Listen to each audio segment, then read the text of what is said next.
We're halfway through 2026, and the threat picture has changed. Some risks we talked about at the start of the year still matter. Some have faded into the background.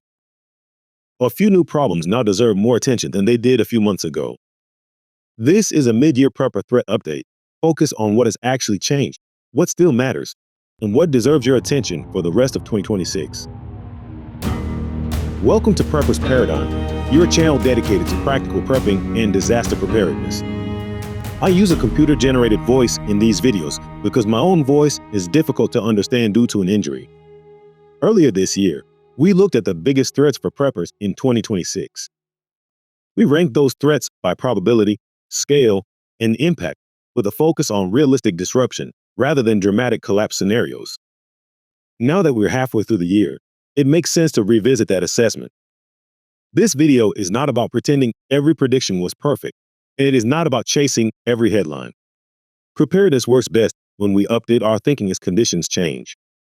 We'll look at which threats still deserve serious attention, which ones seem less urgent right now, and which new risks have emerged since the original video. At the start of the year, we looked at 10 major threats that could disrupt everyday life in 2026. The list included extreme weather, power grid strain, cyber attacks, AI-driven scams, supply chain disruption, pandemic risk, geopolitical escalation, economic pressure, water stress, and localized civil unrest. That original assessment did not treat every threat equally. Some risks ranked high because they were already happening regularly. Others ranked lower because they depended on specific triggers or escalation. The purpose was not to predict a single disaster. It was to identify the pressure points most likely to affect ordinary households. So, before we look at what has changed, let's group the threats into three categories. First, threats that have become more serious. Second, threats that remain roughly where they were. And third, threats that have faded or changed direction since the start of the year. Threats that have become more serious. Several of the threats from our original assessment deserve a higher level of attention today than they did at the beginning of the year. That doesn't necessarily mean they are more likely to cause a nationwide crisis. In most cases, it means we've seen new events, new evidence, or changing conditions that increase either the probability of disruption or the potential impact if something goes wrong. One thing that stands out is how many of these risks are connected. Geopolitical tensions affect energy markets and trade. Cyberattacks become more attractive during periods of international instability. Extreme weather places additional strain on infrastructure that is already under pressure. This is exactly why preparedness isn't about chasing a single threat. It's about recognizing how several smaller problems can combine into something much more disruptive than any one event on its own. Extreme weather. Original rating, high. Current rating, high. If anything has reinforced our original assessment, it's extreme weather. During the first half of 2026, we've continued to see heat waves, flooding, severe storms, and wildfires affecting different parts of the United States. None of these events are unusual on their own, but together they highlight an important point. Weather-related disruption is no longer something that happens once every few years. For many communities, it has become a recurring challenge. The effects also extend well beyond the storm itself. Power outages, damaged infrastructure, road closures, supply delays, and insurance claims can all continue long after the weather has improved. In some cases, recovery takes weeks or even months, leaving households dealing with ongoing disruption long after the headlines have moved on. Another lesson from this year is that multiple regions can experience different weather emergencies at the same time. While one area deals with flooding, another may be facing drought, extreme heat, or wildfire conditions. That places additional pressure on emergency resources, utility companies, and supply chains. For preppers, the takeaway hasn't changed. Preparing for weather-related disruption remains one of the best investments you can make because the same preparations help with many other emergencies. Extreme weather remains at the top of the list because it combines a high probability with a high impact. And everything we've seen so far in 2026 suggests that assessment still holds true.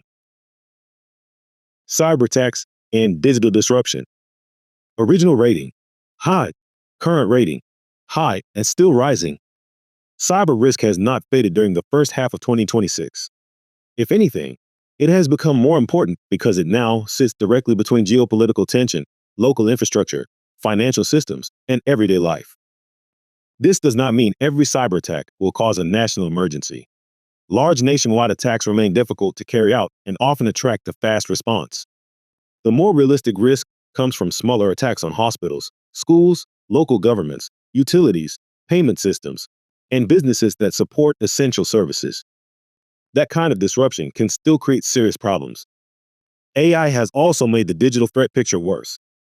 Scams, phishing emails, fake audio, and manipulated video have become easier to produce and harder to spot.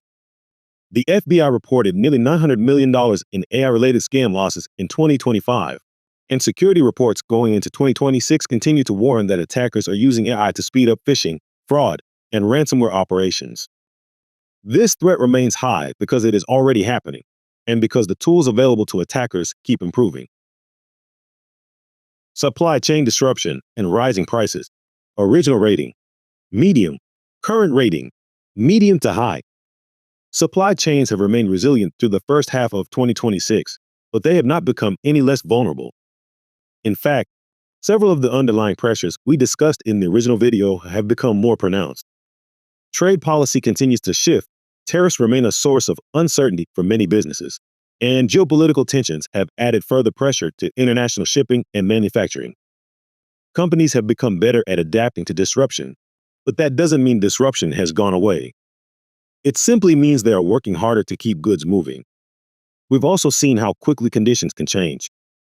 A regional conflict, a cyber incident affecting logistics, or a major weather event can all create delays and higher costs with very little warning. Even when products remain available, households often notice the impact through rising prices rather than empty shelves. For preppers, this is an important distinction.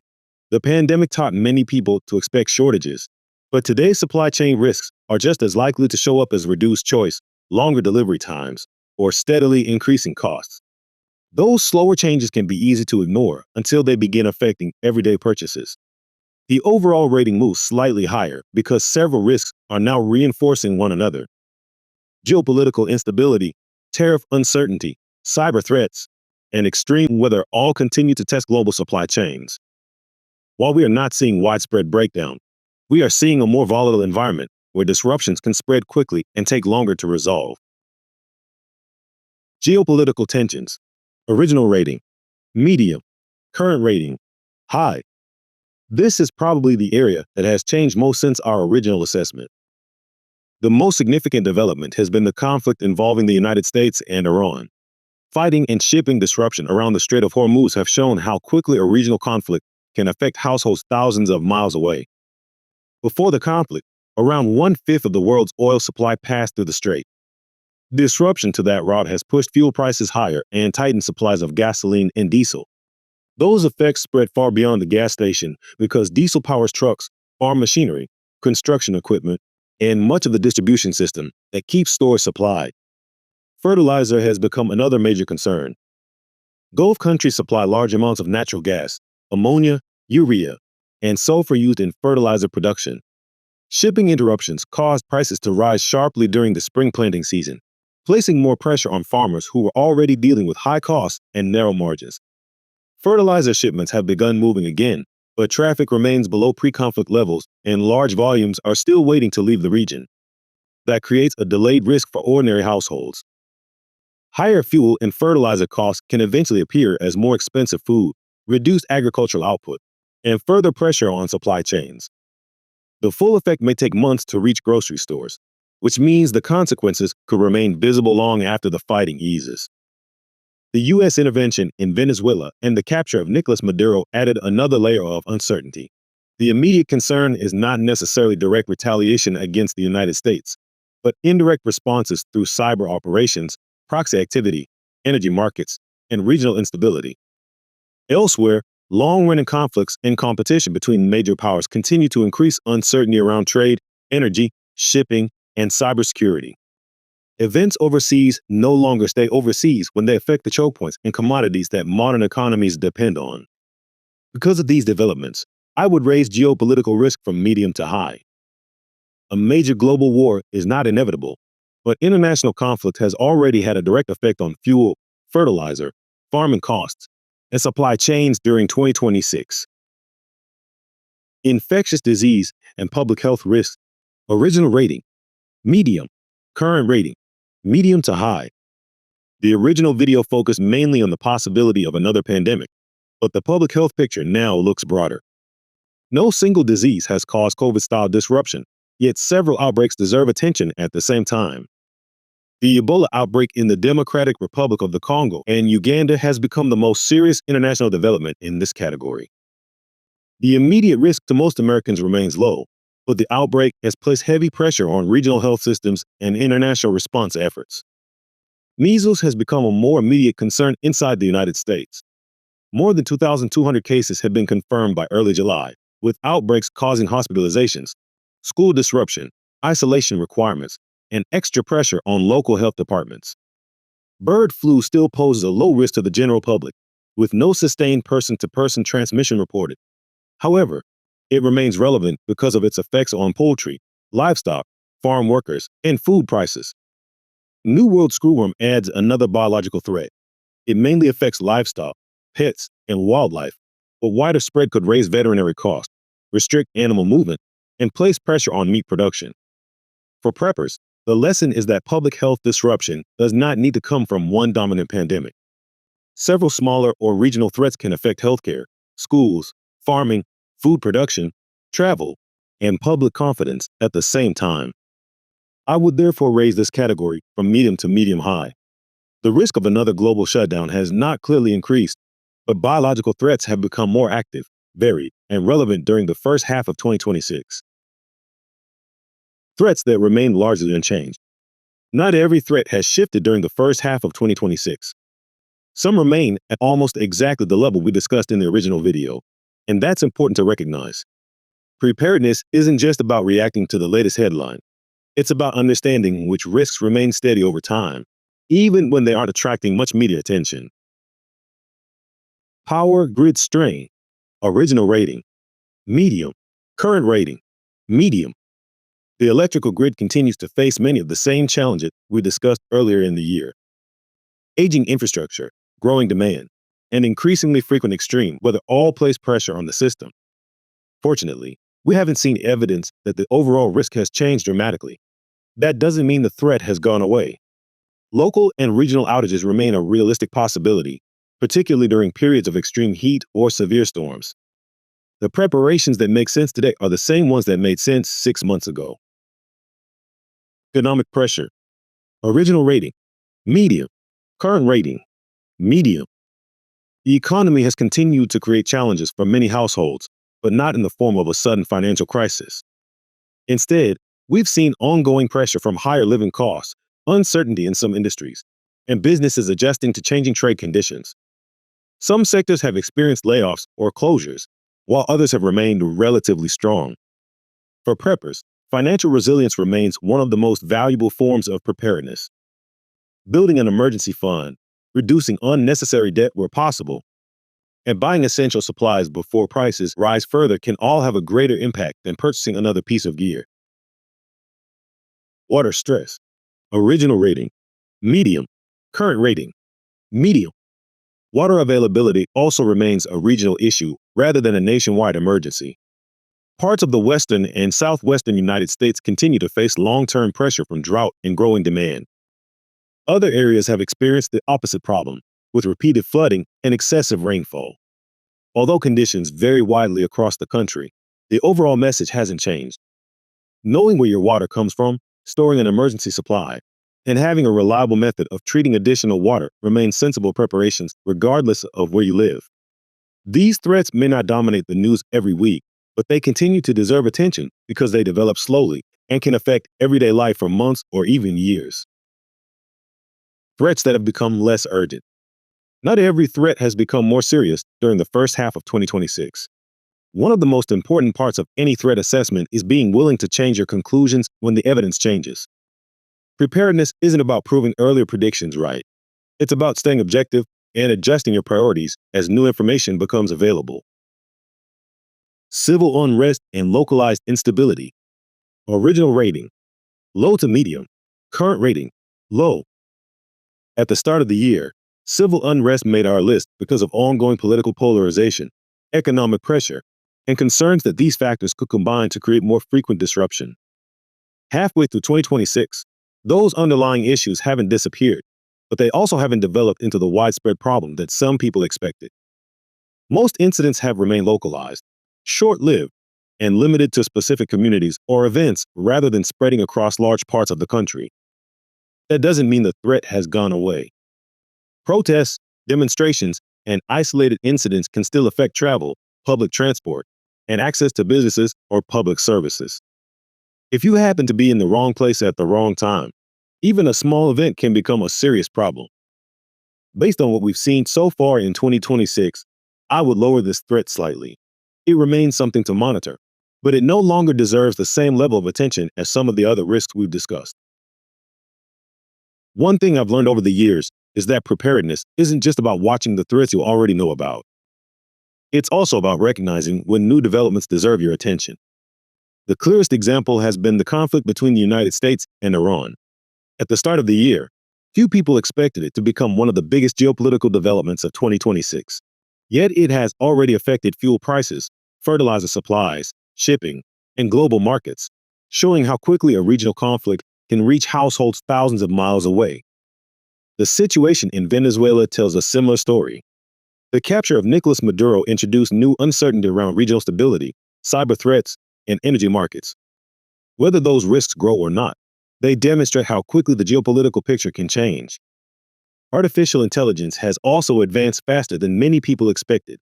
AI-generated voices, videos, and documents have become increasingly convincing, making scams more effective and reliable information harder to identify during emergencies.